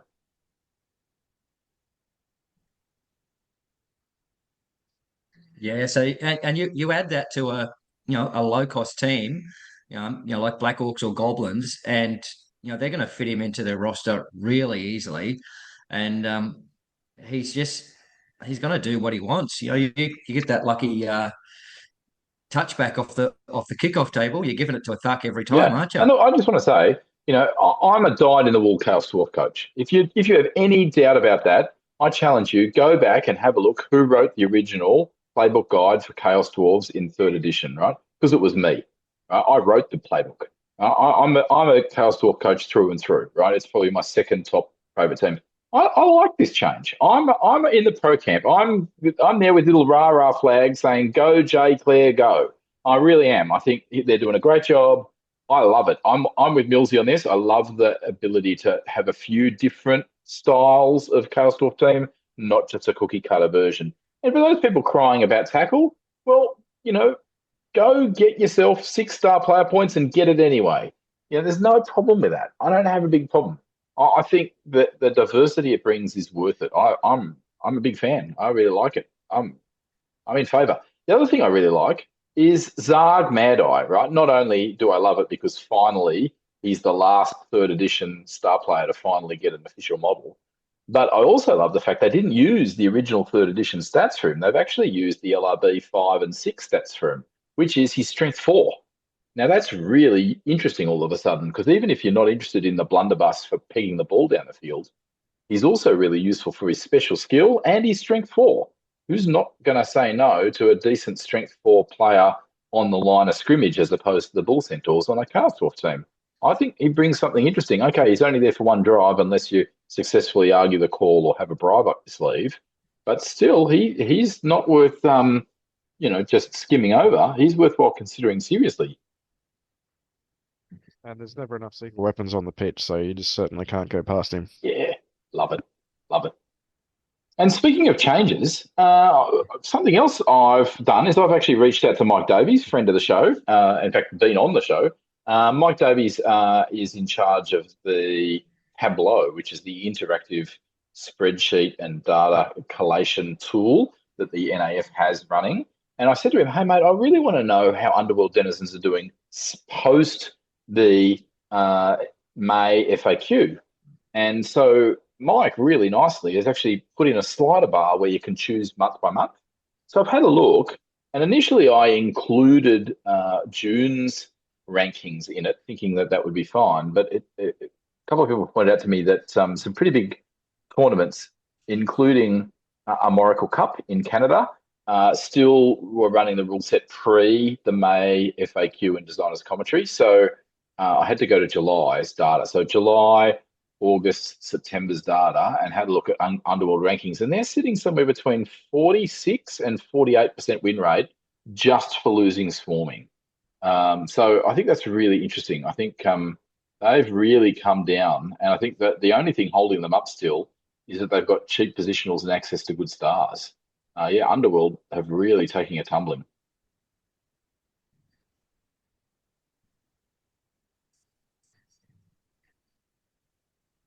Millsy wouldn't even care about that. Interview's not legs to start with. No, I did have one on my roster, and most of the time I forgot to swarm anyway. I just use my gutter runner for everything. But yeah, I was listening to I think it was the Eye of Knuckle podcast, and I believe it might have been Sven Dragonsphere they were talking to on there, and he actually had a really really succinct way of talking about why losing swarming on the snotlings was a big deal, which I hadn't thought about before. And his idea was, if I'm starting with, say, 4 snotlings on my roster and then swarming 3 more on, snotlings, you lose 1 every second turn. So 3 turns down, you've still got 11 players. But now that you've lost that swarming, if you start with the same 4 snotlings on your pitch and you lose 3, now you're down to 8 players after 2 or 3 turns. So that was really significant when he put it that way, and I can see why now that they're nowhere near as good And as they were. I think that's been always the issue, that Games Workshop never realised how powerful a rule it was. And I think that's the number one reason why snotlings continue to perform above the other stunties. Same reason, swarming. It does also come down to how cheap they are and how many inducements you can cram into them as well. For sure. There's no doubt about that. Speaking of snotlings, there is a group that are passionate about making sure that snotlings make the big V, and that group is a support network called the Nonnas. We're going to be interviewing them now. And I'm really delighted to have the Nonna representatives join Down Underworld Denizens recording session, because we've actually been really focusing in on the culture of Blood Bowl, and specifically the culture of Blood Bowl in Queensland and the tournament scene. And we also have been going around the grounds, looking at Blood Bowl around Australia. And the Nonnas have actually been doing some really valuable work in this space. And I'm going to put the first question up there, which is, tell us about this Nonna group. I hear that you've kind of mainly been involved in kind of an online Blood Bowl space, but you're now in tabletop. Tell us a little bit about where you are, where you operate. Yeah, so Hugh, take it away. Yeah, I'll take it away. Yeah, so I'm Hugh. I'm the official, unofficial president, I suppose. But we operate online. So the Nonna Rona Miracle League is an online league that originally started on Blood Bowl 2, the video game, and now we're currently playing on Blood Bowl 3. So we've moved across. We do also have a tabletop league in Victoria, and that's just 6 or 7 of us for over a few months. So comparatively quite casual. So largely we exist online. And also each year at the Big V, which is a Victorian Blood Bowl tournament, a really big one, rivaling Uke Bowl at the moment. Not too sure where the numbers are at, but it could even be bigger than Uke Bowl. Yeah, so the Nonna group for myself and where we've been in the last couple of months is having a lot of players that have joined from also the leagues that have been existing in Queensland as well. So I joined up the Nonna group only a couple of years ago after playing with Damo at Vault Bowl, and we were able to join in and play a few games and really love the culture of the Nonnas. Yeah, so tell us a little bit about the history of the Nonnas. My understanding is part of the reason for forming the group in the first place is actually around supporting each other through hard times. Yeah, fill us in about the history and about what it is that you're there for. Yeah, so the Nonna Rona Miracle League started, the official date that I attribute it to is July 19th, 2020, because, of course, Nonna Rona, our mascot, that's her sacred number. So we started, prior to that, myself and Damien and our friend Parry had all been playing Blood Bowl in different areas. So Damien from Queensland, obviously, and myself and Parry in our own groups. And for a while, I'd been wanting to start an online league. But before coronavirus, everyone was very busy. Then when the lockdowns hit, it was the perfect time to come together and play. I sent a message to Damien and to Parry and said, hey, do you want to be part of a league? And each of them said in their own way, oh, yeah, I've been thinking of playing with some other friends and I might have some mates that could join in. So we started July 2020 and our first season was, I think we got up to 28 coaches, 26 or 28 coaches, which is a huge amount for a first season for what is just a bunch of friends. And that first season, in fact, the first 2 or 3 seasons were so exciting because being stuck at home during the lockdowns, we were just online and watching each other play games. We'd all spectate through the ability to watch other games through Discord and Cabal Vision through the Blood Bowl 2 client. And while I was watching those games, I had this moment of realizing I'd become an old man yelling at sports, except instead of yelling at Sunday night footy, I was yelling at Blood Bowl 2, like catch the ball, go into the end zone, nonstop.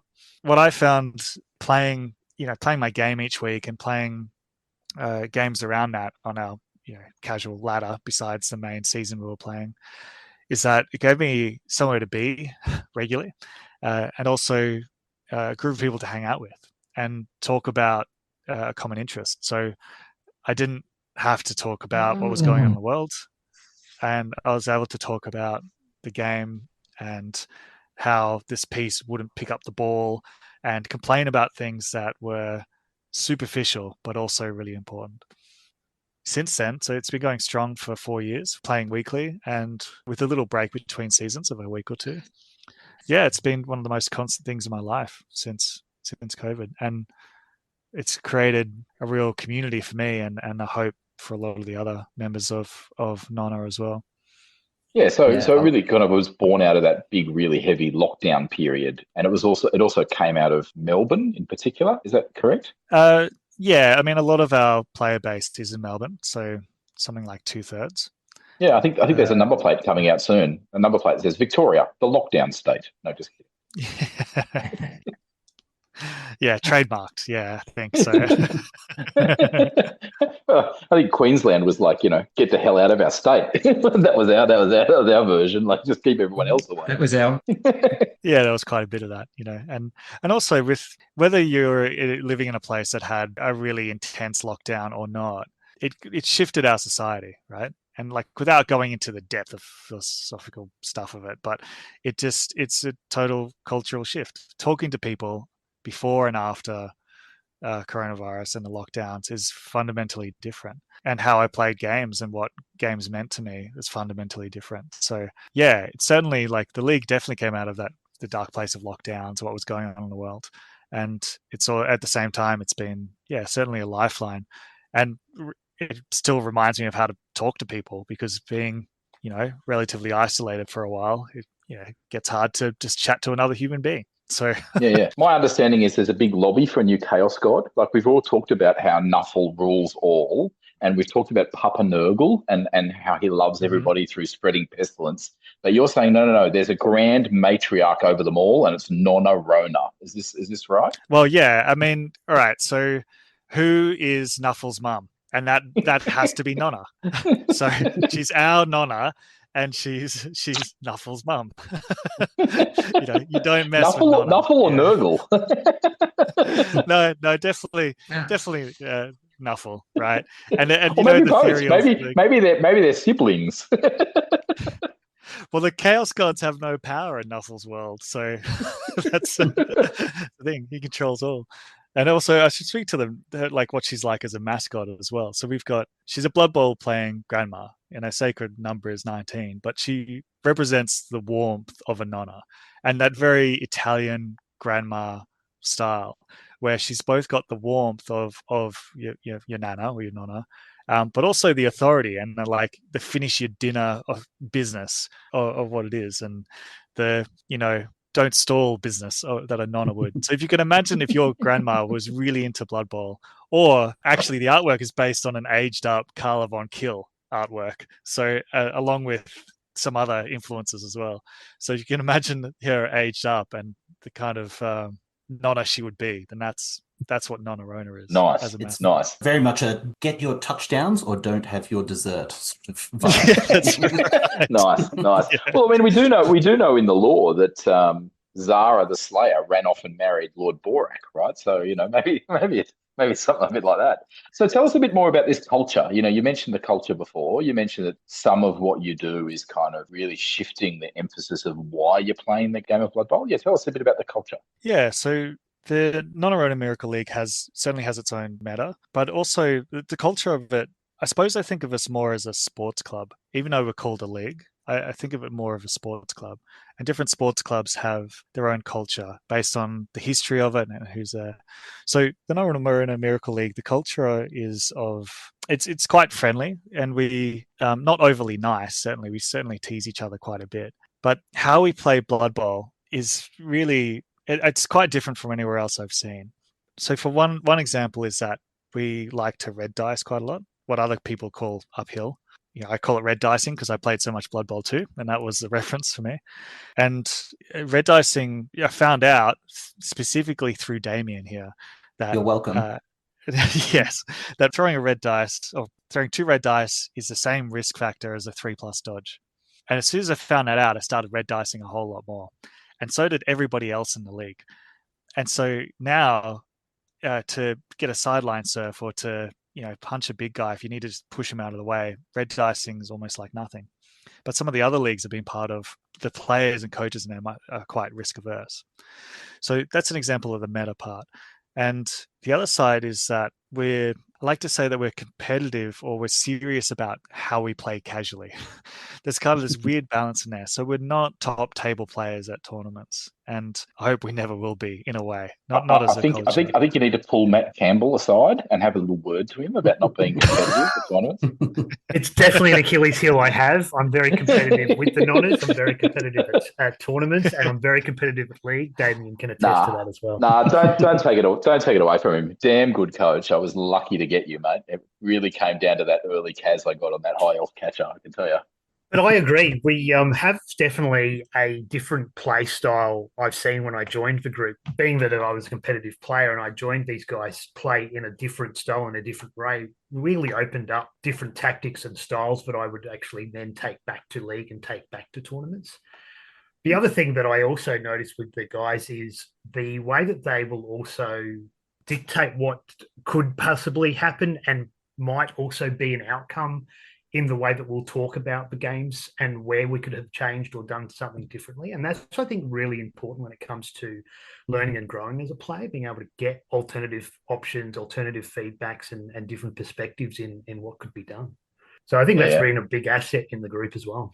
Yeah, and you guys are breaking out from being online predominantly to tabletop, as we talked about. Yeah, you've already done that. Big V last year, you didn't just have one team, you didn't just have 2 teams, you had 3 teams show up to Big V. I don't even think it was your first Big V showing. And my understanding is you've actually formed a whole new prize category at the Big V as a result of Nonna's presence. Somebody want to fill us in on that? That's right. Yeah, we were actually so annoying that they had to give us a prize to attempt to shut us up, and it didn't work. So down here, Johnny Wilkinson, who runs the Big V, I went to my first Big V, I think it was 2019. Anyway, I went by myself and didn't do very well, but enjoyed the tournament well enough. And then it was after that we started the Nonnas Miracle League. And then after I saw the Big V coming up again, I said, it was like 6 weeks away or something. It was so close. And this was it would have been 3 years ago, I think. So whenever that was. And so I put it to the group. I said, hey, who wants to come and play? Expecting 1 or 2 coaches. And 5 other coaches were like, yeah, let's do it.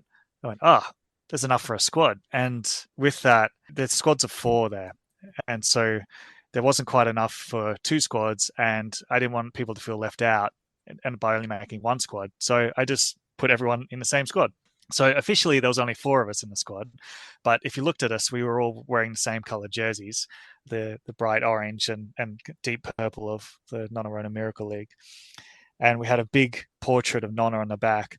And our team, we still have the same team name for one of our teams, but our team name was Nonna's Orphanarium for the kids of parents who didn't go for it good, which is still a really funny name and surprisingly fit.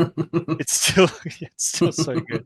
And it fits in with the character limit as well, which is definitely a flaw of Johnny, the tournament organizer, but he keeps letting it.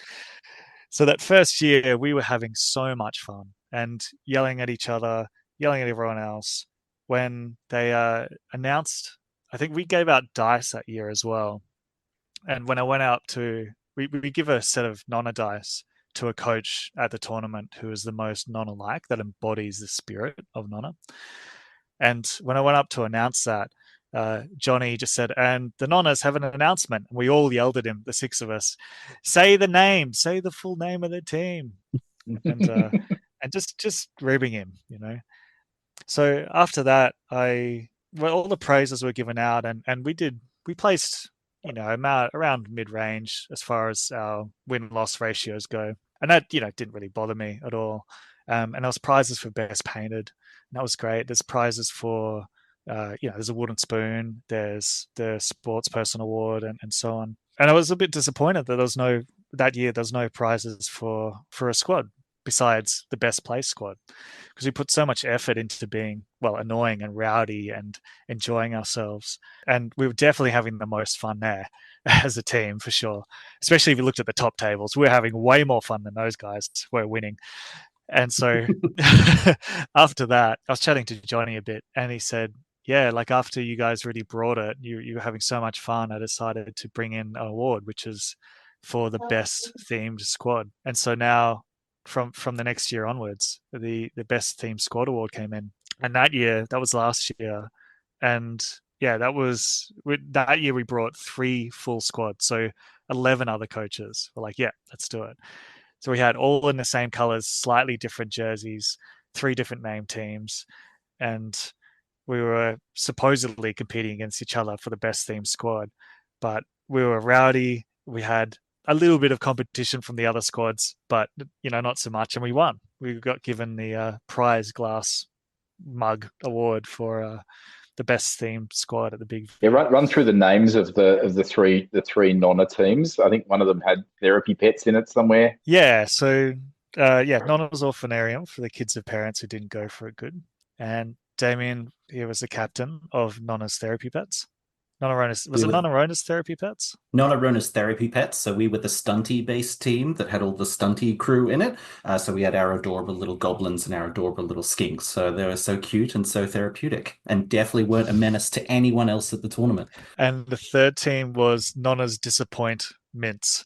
And it was a picture of a mint, like a red and white mint with a razor blade in it. And that was probably my favorite team name. Actually, I hold that quite dear. Unfortunately, that name isn't returning, but we've got some new squad names this year.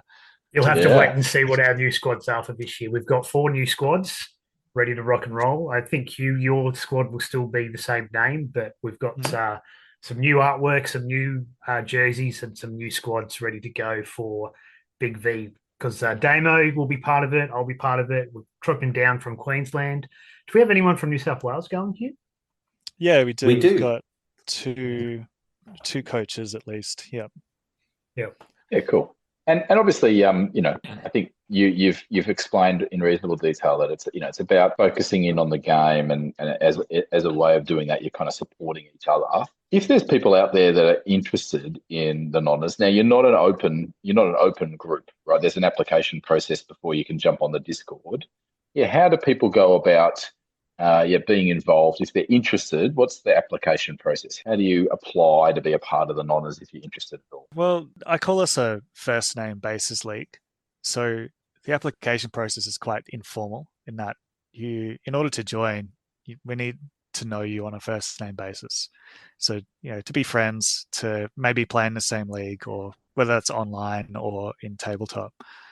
And we invite you over as a coach will invite you to the Nonna Rona Miracle League in the same way that invite a friend over to their house, or if you're at risk of meeting someone's actual Nonna, then we'd be happy to have you in the league. So in a way, you have to know us, play with us at a tournament or at a league. We've got a big presence in Queensland and Victoria, and a little bit of a presence in New South Wales, and of course online as well. We have played in Rebel before. We invaded Rebel for 1 or 2 seasons. Matt still plays in Rebel, and I'm in playoffs, baby. Yeah, nice. There's that. You need to have a chat to him about not being. Yeah, that's exactly right. Yeah, that not competitive part's coming out again. Not competitive, no.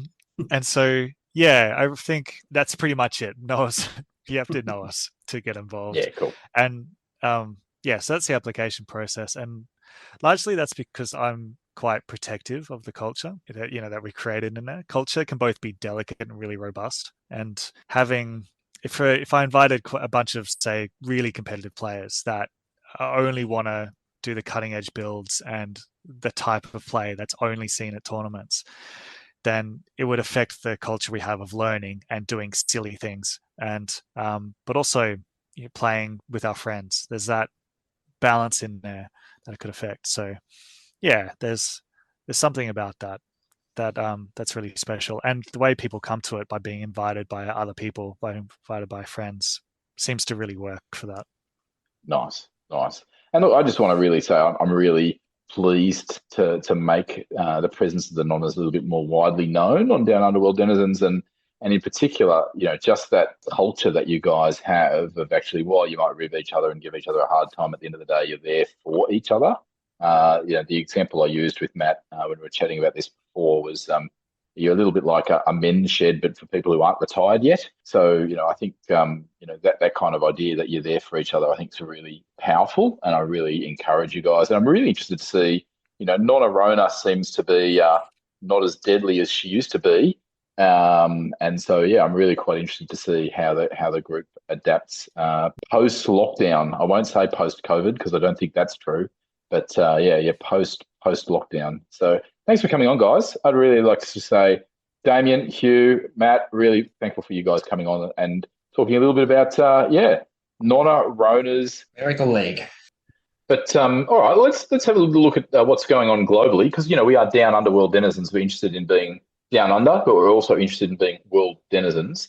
And to do that, actually, as you've heard, we had, for the first time ever, Australia sent across a Euro Bowl team all the way to Greece. 8 coaches went all the way over. I do think one of the coaches came from England, but it is an Aussie, was an Aussie. In fact, I think was one of the original hosts of Tackle Zone Radio, if I remember. Tackle Zone Radio, yeah. Nathan Thompson. Yeah, I think he was. He was a Queensland boy. There you go, and he was on the Euro Bowl team, and look, we didn't do as well as we'd hoped. We were predicting a top 10 finish. They came 18th, which is still 3 positions ahead of where they were predicted and where they were seeded. So they still did better than they were predicted to do. And they did end up ahead of some significant countries, Scotland and Canada, Greece, the host nation, the Republic of Ireland.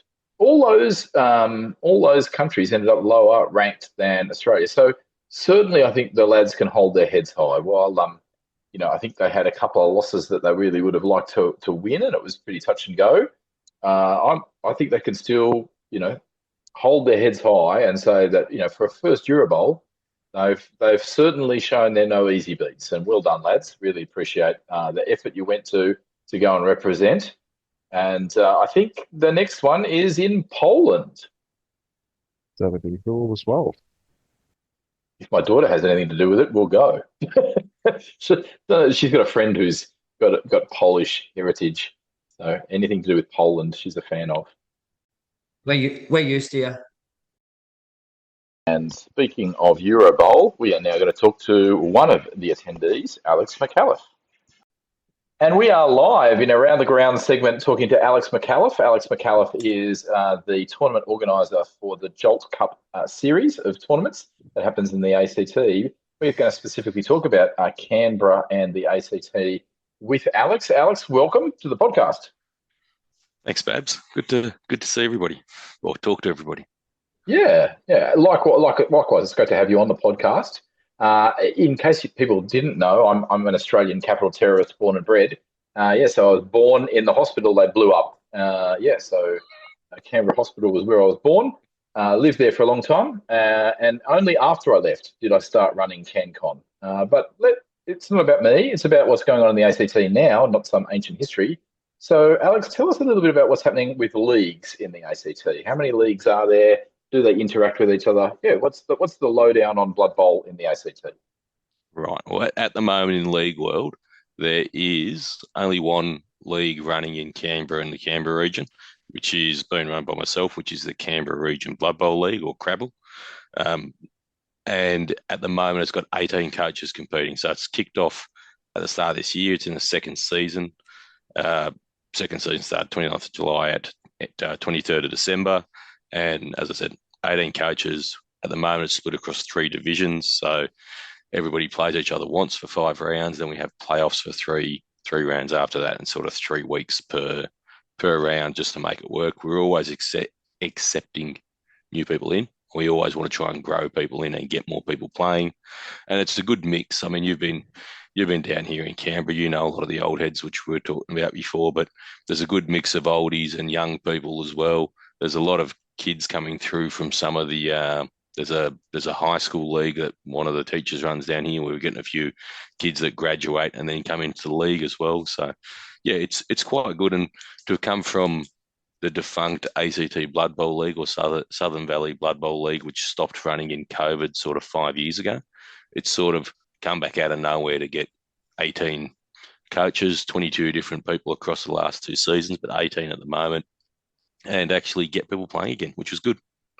Yeah, that's great. Yeah, and whereabouts do you play? Are your divisions divided roughly by geographical area? So is there like a Tuggeranong Valley / Woden division? No, I tried to do that to start with, but I just found that it was better just to mix everybody together and to get people just to meet as many different people as we could. So originally there were some of the old heads and some of the young heads in the north side and the south side mixed up, and now it's just there's 2 divisions of teams that have returned. There's 1 division of new teams that have come in, so I've tried to keep them together so they're not getting smashed out of the park. And how it looks next year will just depend on how many coaches we have and what they want to play. But it'll probably just be a good mashup of everything, to be honest. Yeah. And there is a lot of, people who have played Blood Bowl in the past who, I am familiar with. In fact, I bought some stuff off Facebook Marketplace a while back in the ACT, and I turned up and it was one of the guys from CanCon. We knew each other quite well. And if somebody is listening to this podcast and wants to join, tell us about when's the next season going to be around where they can join, and whereabouts do you play your games? So if you do want to join, just reach out to me on Facebook, or you can shoot me an email. It's almic85@hotmail.com. And yes, I still have Hotmail. But just reach out and let me know that you want to join up. The new season will kick off in January next year. But having said that, people do drop out, and we do have people that have stepped in and covered fillers for us if they're on the waiting list, for lack of a better way to say it. So yeah, if you want to come in, just let me know that you want to sign up. Go on, keep going, Alex. Yeah, I was asking whereabouts do you play games? Where we play games, it's a completely open league. So it's up to the players where they want to play. A bunch of people host them at their houses, or they'll meet halfway, or they'll go to a local game shop. But I don't dictate where people play. It's 100% up to people about organising it themselves. Okay. So it's not like, based out of Mind Games in the city or anything like that? No, there's a few different game shops, and I've tried to keep this league specifically game shop agnostic, as opposed to the tournaments, which we'll talk about later. But this one, I've just made it just a general Canberra league without bringing anybody into it so far. Yeah, right. And obviously, we want to move to talking about tournaments in a moment, and Jolt Cup is kind of your baby. Are you aware of any other kind of perimeter leagues that are nearby? Is there a league in Queanbeyan? There used to be back in the day. The Honeymans used to be a part of that. Is there a league in Goulburn? Like Rodnoy used to be a part of a league. Is there anything like that still running? Not that I'm aware of. I do know, as I mentioned, I know there is a school league being run by a teacher at one of the local schools, and he's running the kids at his school through it. And I bump into them every now and again down at Jolt games, and they're playing games, and I go and have a chat with them all. But as far as organised leagues go that I've seen, it's only the Canberra Region Blood Bowl League playing at the moment. There was the old ACT Blood Bowl League, or Southern Valley, as I mentioned, which was being run by Phil Carbraun, I think it was. But that went defunct come COVID. COVID kind of knocked out a lot of Blood Bowl in Canberra, and it's been a bit of a mission to try and build it back up over the last couple of years. Alrighty, good. So tell us about this Jolt Cup series that you have. So how many have you got planned for next year, and what's the purpose of the Jolt Cup series? Right. Well, Jolt Cup came around basically, as I said, COVID kind of knocked Blood Bowl in its teeth in Canberra. CanCon, for people who used to play in CanCon, been around for donkey's years, but stopped running in 2019 after the old people that used to run it. I think one of them passed away, one of the cuttings took over, and then it just got too much, and then COVID hit, right? So after 2019, there was no Blood Bowl organised in Canberra that was really happening. and I wanted to play Blood Bowl. So I started running my own tournaments because no one else was going to do it. So I actually ran one called the Summer Scorcher back in 2020, I think it was, or 2021. I won tournament in one day. And then come 2023 last year, I was like, no one else is doing this. I'm going to start doing it. And I didn't have the capacity to run a 2-dayer. I've got young kids and I've got other stuff going on, but I could very easily organize a bunch of 1-day things. So I just said, every quarter I run a 1-dayer and I'll see who turns up. I play, as I mentioned a couple of times, I play at Jolt Games as a store just because I've played there for the last 7-8 years since I've been down here. And they made it really easy for me to host tournaments. Basically, they just said, come down, we'll charge X amount per person to come in. You can have the tables, as many tables as you need. There's no minimum requirement. You just come in and organise it. So I just took that as a nice, easy way to do it. And just went, well, I'm going to run these 4 tournaments this year. Can I do it? They said yes. I talked to Johnny Wilkinson down in Melbourne because he was doing Big V, or Little V was starting to kick off a couple of years ago. Got some advice on rule sets from him and Rabid. Blatantly ripped off Johnny Wilkinson's rule set for Big V sort of 2 years ago, with his permission, I might add. But I just sort of asked him if I could use it. He said yes. And I ran it as it was in 2023 with one rule set for 4 games, for 4 tournaments. Got to the end of that, realised that it wasn't a lot of variety. And then did the same thing in 2024, so this year. So we've had 3 so far. But I changed this year to, again, I like to borrow people's rules. So I basically just pilfered rules from other people who are making better rule sets than me. And I took the rules from the ATC down in Adelaide. I took UK Bowl's rules from last year. And I took the Euro Bowl rules to run 3 separate tournaments to give the Canberra guys a feel for what other tournaments are like in other places, and sort of get them thinking about other cities to travel to as well if they want to get involved in the wider Blood Bowl community. And then the 4th one's going to run in November is just the same as last year. So I wanted to keep a bit of consistency from year to year. Yeah, tell us a bit. If somebody's listening and want to get to your tournament coming up in November, how do they register? How do they express interest? Well, send me a message on Facebook is the easiest way to do it, and just let me know you're coming down. There'll be a post for the event page, which they should be putting up this week, just so people know that it is running. I should actually know what the date is for my own tournament, which is the 9th of November. So it's come in and sign up on the day. You don't have to prepay. As I say, I keep it nice and easy. It's $15 to enter, which is pretty cheap for a Blood Bowl tournament. Yes, it is. And it's literally, you turn up with your team, you turn up with your rosters, and you play. I do like people to send me rosters a little bit before. If you look on the NAF page and look it up, it'll have an email address for me, which I've mentioned before. But that is purely just so I can make sure people are coming. I was just saying, so the number of people are turning up. This year, we've had 33 different coaches turn up across the 3 tournaments so far. The biggest tournament we've had this year was 18 coaches turn up, which is pretty good. I think the smallest tournament we hit this year was 10, because people drop out last minute and come along. And because I keep them nice and easy for people to come to or pull out of or do what they need to do on the day, I do get a bit of flex every time. And it's just one of those things, right? I've actually hosted as many tournaments and run as many tournaments as I've managed to play in. So I'm at 8 and 8 so far. It tells you sort of I'm the filler a lot of the time. But interestingly, like in England, when we've talked to a couple of our English coaches over in England as part of Down Underworld Denizens, they often run 1-day tournaments. 1-day tournaments are actually almost the norm over there now. And so this is a pretty, it's a nice, easy 1 day. You don't have to commit for the whole weekend. Do you get many interlopers, and are people from, say, Sydney welcome? People are welcome from anywhere they want to come from, to be honest. And we do get a lot. We get a lot of Sydney-siders come down, and we did it the last one. I think that was largely the Euro Bowl rule set got people coming down. But I think we've had, 1, 2, 3, 4, 5, 6, 7, 8, 9. We've had 9 people that I know aren't Canberrans come so far. So that's 9 out of the 33 so far. So just under a third, quarter to a third of the people turning up have been interstaters, which is pretty good. A lot of them are Aussies. Sorry, Aussies. Of course, they're Aussies, but a lot of them are Sydney siders. We got a lot of the Euro Bowl guys come down, and the team come down to play in the last tournament as well because they wanted to get a practice in as a team. Yep. So that was good get together for everybody as well. I think you've got more interstaters come to your tournament than we've ever had in Queensland. Yeah, it's a bit easier for me though, right? Because they just drive down the highway. It's only 3 hours or 2 hours if you live in Campbelltown, so it's easy. Whereas you guys are sort of 12 hours drive north, right? Yeah, well, and in '98 when I was running the league in Wagga, it was a 2-hour drive into Canberra, and used to do it, about once a month anyway, just to go through a decent shop. Tell us about other tournaments other than Jolt Cup.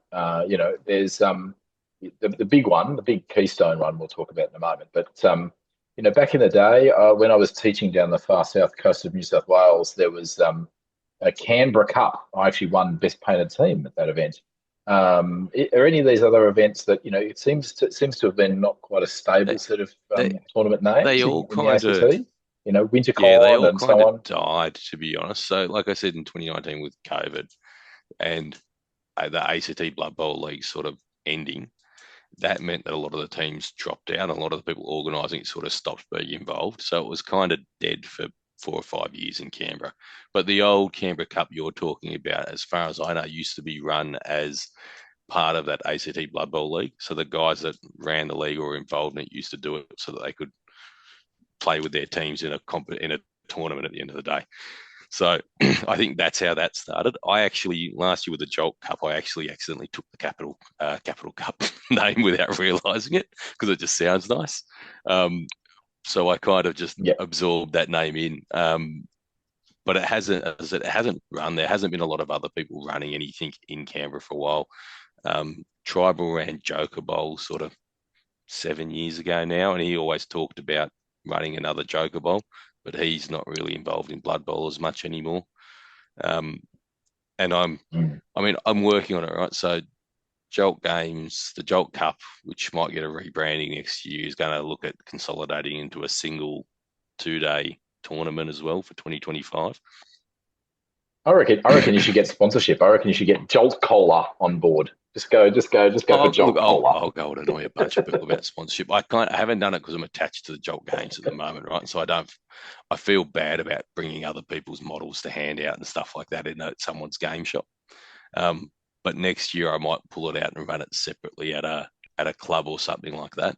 And that means that I can then have them as a sponsor or have other people as sponsors and reach out to Jess the Prince and a few others who've contacted me about sponsorships before and just actually pull something together. Yeah. But that then gives me, if I consolidate to one, it then gives us, 2 other quarters to play with tournaments. So I'm also talking to the guys in the local leagues and local comps about them running tournaments now as well. So I've got a few nibbles at that. One of the guys talked about running a Dungeon Bowl tournament down here, and I'm sure that some bloke will want to run a sevens or an alternative type of tournament as well if I go and harass him enough about it. So I'm sure there'll be a couple of other people step forwards to fill in the gaps that I'm leaving in the calendar down here as well.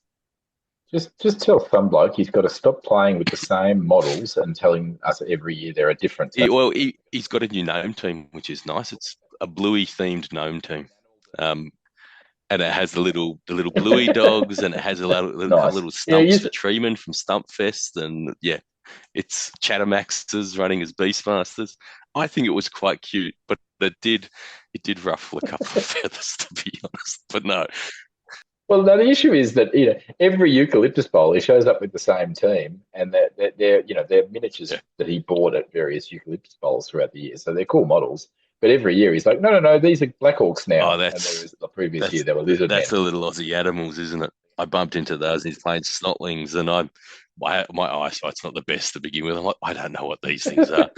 Snotlings are hard enough. I don't need to remember a koala's a bomber and a platypus is a bloody a pump wagon all of a sudden. But no, it was fun. He's also got the nuns team as well. Fair enough. Okay, so CanCon's obviously a very big gathering in the Canberra community for hobby games and other bits and pieces. Is there going to be a Capital Bowl next year? And what's the big draw that you want interstaters to come to? There very much is going to be one in 2025. It's been run by Andrew Old, if you know anyone who knows him. And he's got the helpers from Rod Noy, who I think we mentioned earlier, and a bloke called Dom Radman doing the trophies down there. The pool down there it's CanCon. CanCon's a wonderful event for those who haven't come before. CanCon is a 3-day extravaganza of tabletop and wargaming, which is quite fun. The tournament itself runs for 2 days, so you get a whole nother day, and it runs on the Australia Day long weekend. So this year, the tournament will be Saturday 25th and Sunday 26th. The 40 spaces this year. Last year, I think you got 20 and then upped it to 30 or so. This year, he's starting with 40 spaces because we should be able to sell out. And the sooner everybody buys tickets, the sooner he can ask for more spaces, which he did last year and got more space. So I would very much love to see the CanCon, the Capital Bowl at CanCon, get even bigger and become a real keystone. Like if we can get more than 40 coaches down here for a tournament, that's pretty good, right? If we can get 50 or 60, it's fantastic. Oh yeah, absolutely. 110%. And if you don't know Andrew Old, he actually predates Blood Bowl tournaments from me. Actually, I first met Andrew Old when I was playing American football in the ACT, and we were on the same team. So there you go. There's a weird factoid. Is I actually knew him pre-playing Blood Bowl, and then he was playing Blood Bowl when I just came along to look at Blood Bowl, and so he's been around the Blood Bowl scene a long time, and a damn good coach and great guy. And last year was his first toe dipping into tournament organising. And by all accounts, he did a brilliant job. He smashed it out of the park last year. Like for somebody that, and he was very nervous about running it when I was talking to him beforehand. But him and Rod put together a fantastic tournament. They had a lot of stuff. They had the Dracula Memorial for those people who know Dracula, Gavin Pearce, who used to run it, who passed away a few years ago. I didn't know him personally. I just knew him from playing him on Fumble.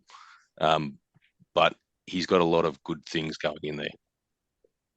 Yeah, I did know him personally. I have my own little memorial in my Blood Bowl collection. I actually have a miniature that he painted that I bought off him less than 3 months before he passed away, and so I have painted that up as a memorial. But I don't know. It's just a very good tournament to come to.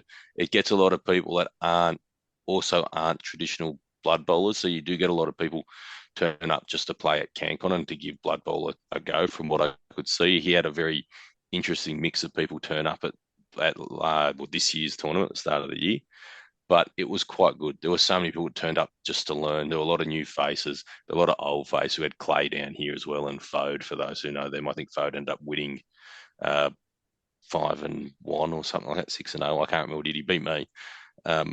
So it's got everything from the really good coaches down there to the new coaches to everybody that wants to come along, and it's run with the right spirit, and it's just a good day. Canberra is actually a nice place to visit for those people who don't realise that. People think it's boring, but when you have an event like that going on and everybody's down here, it's fantastic. Couldn't agree more. And I guess it's the OG. CanCon is the OG. Yeah, we ran from 2003, right? Like it was when you had Sydney Siders. Oh, earlier, actually. I took it over after running it. I played in it in 99, 2000, and 2001. Then I took over running it in 2002.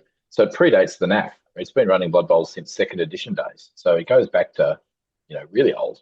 Blood Bowl's been a thing at CanCon forever. And, but it's the original interstate tournament because it used to be a bit of a three-way competition between ACT, people from Melbourne and people from Sydney. I would say by state, but it was kind of really from those three centres. So, it was really big back in the day. We used to fight Eucalyptus Bowl to see which one was going to say.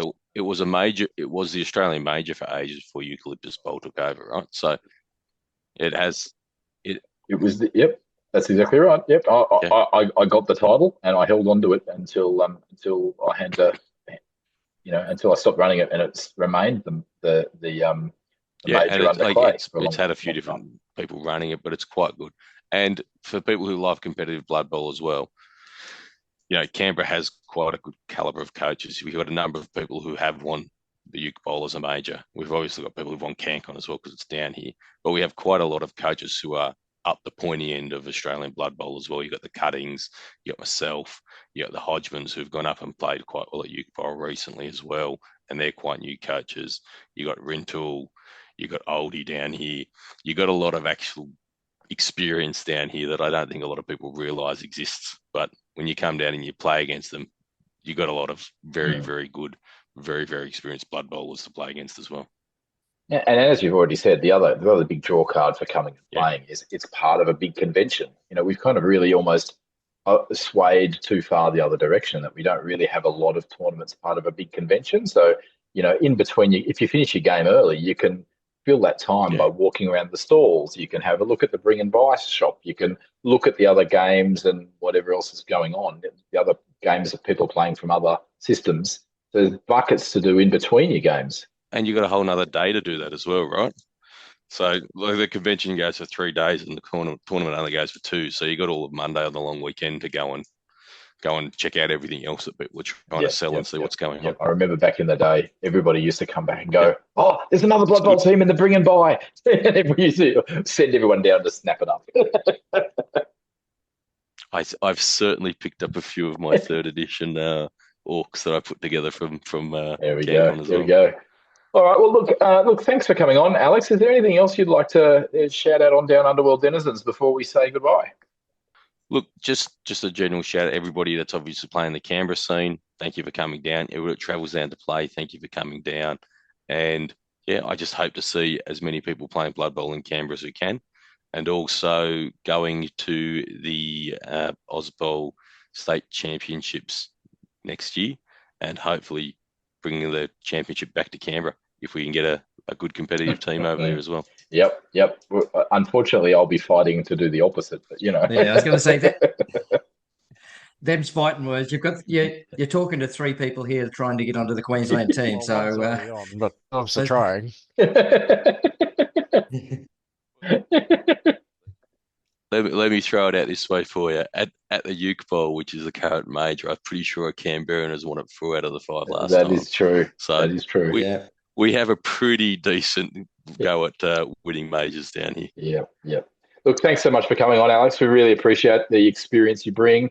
Please keep doing what you do with the one-day tournaments with the Jolt. And, hopefully we can really get a bunch of people along to the CanCon in January. That'd be brilliant. Australia Day long weekend. 100%. Hopefully I get to Brisbane shortly as well to play in some of your comps. Yeah, well, we're not just in Brisbane, but yeah, absolutely. Too easy. Thanks, everybody. And now we are going to go from the ACT back to talking about what's going on with Blood Bowl in Queensland and how that intersects with Blood Bowl around Australia. So, Millsy, tell me about this quote of yours. Yeah, I believe the quote came out when I was having a conversation with you, and we were talking about artists, and Paulie Jackson is an artist here in Queensland. He designed, if you've seen the Big Ipswich key, he designed the Orc Dude for that, and he's done numerous other designs. I've got stickers and merchandise here of his, and I'm not sure where the conversation was going. And I've gone, well, you should never stand in the way of a Paulie Jackson or a Jackson Pollock, for that matter. Either Jackson. Make way for amazing art. Yep. No, I think the idea is we were talking about the jersey for the Queensland's team. And I think the point is if Paulie Jackson's going to be involved in the design, well, then nobody's going to stop that. Well, hands off, let him do what he's going to do because it's going to be amazing. So, I think we're really excited about that. There's already discussion starting, and there is something really exciting coming for all Queenslanders who are planning to come over to the Ozbowl State Championships. Now, you don't have to have made the representative side to do that. If you come all the way over to the Ozbowl State Champs in September of next year, that's September 27, September 28, at the Mission Bay Tap Room and Bar in Auckland, then you will be able to represent Queensland yourself because you'll be able to play in the Greenstone Cup Open. So that's right, the Greenstone Cup is going to run parallel to the Ozbowl State Championship. So we've got something pretty special brewing about everybody who comes from Queensland to be a part of either the Ozbowl State Championships as one of the 6 representative coaches or if you come over to play in the open alongside us. Yeah, we've got something brewing. Stay tuned for more details. Exciting. Can't wait to hear more. And it's getting to crunch time, Wilts. You've got one event left to make the cut. Brisbane City Bash 2025 is your final shot at making the Queensland team. How do you sit, and how many points do you need? Based on a couple of other guys that I'm playing argy-bargy with at the bottom end of the table, there's 3 of us that are challenging for a spot on the team. If any of us win the event at Brisbane City Bash in February, any of us that win basically qualify on their own merit. There may still be a count back on points for the final spot, but I'm aiming for a top 3 finish, and I'd be fairly comfortable in being able to travel to New Zealand from that. Obviously, I'm aiming for number 1, and I've got a couple of secret plans up my sleeve for that one. I'm not going to shed too much light on that because I don't want to give people a head start. No. Secret's a secret. But I was actually doing some number crunching. I was actually doing some number crunching on you coming second. If you came second, my take is you would actually leapfrog Laidlaw, Jones, and Roy. So if they didn't pick up any points, you'd actually leap into, with second place, you'd leap into 5th spot. So it's going to be tight. It's going to be hot. My personal approach, I'm just going to get out of the way. I am taking stunties, right? Year of stunties. I'm going stunties. So I'm done. I'm out. I'm on the team. I'm second ranked. You can't unseat me. I'm just going to play something fun and get out of the way. Can we get a grudge match in the first round so I can get a free win? You'll have to talk to Dylan from Volt Games about that one. All right, Millsy, Wilts, anything else you want to say before we wrap up the episode? See how we go. As always, it's win or the casualty, Ben. In honor of Hashut, let's have a go with iron within, iron without. Nice. Yeah, no, I was going to say something similar. I was going to say my final comment is just make sure you've had a good look at which teams can take the Chaos Dwarf stars. There's my little hot take. There are a few teams now that can pick up those Chaos Dwarf stars, including 2 teams other than Chaos Dwarves who can be favoured of Hashut. So there you go. So there's my final take, final wrap up for the day. All right, out from us. We look forward to hearing your feedback, seeing your Icepelt Hammerblows, and we will see you on the flip side for episode 7. Out from us.